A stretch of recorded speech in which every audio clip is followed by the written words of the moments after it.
राळेगणसिद्धीमध्ये ज्येष्ठ समाजसेवक अण्णा हजारे यांनी मतदानाचा हक्क बजावला। लोकशाहीच्या पवित्र मंदिरात पवित्र माणसं गेली पाहिजे, त्यामुळे प्रत्येकाने मतदान केलं पाहिजे असं आवाहन त्यांनी मतदारांना केलंय। दरम्यान पंतप्रधान नरेंद्र मोदी यांना राज्यात घेतलेल्या सभांवर अण्णा हजारे यांनी नाराजी व्यक्त केली आहे। मतदानाचा हक्क जो बजावतो माणूस, मी जो बजावला, माझा उद्देश एक आहे की विधानसभा हे लोकशाहीचं पवित्र मंदिर आहे। अशा पवित्र मंदिरामध्ये पवित्र माणसं जर गेले तर सदृढ आणि निकोप लोकशाही निर्माण व्हायला वेळ लागणार नाही। या राज्यात आणि राज्यातल्या जनतेचं उज्ज्वल भविष्य घडवायला वेळ लागणार नाही।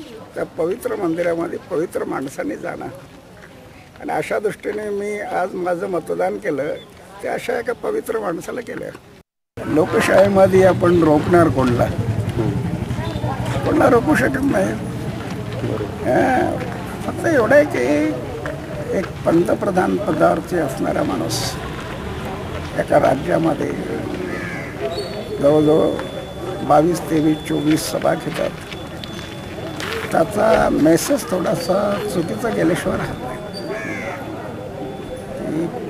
घ्याव्यात पण काही मर्यादा असावी। म्हणजे ज्या अर्थी एवढ्या सभा तुम्ही घेता याचा अर्थ आहे की फक्त सत्ता कुठल्याही प्रकारे मिळवायची असा अर्थ होतो।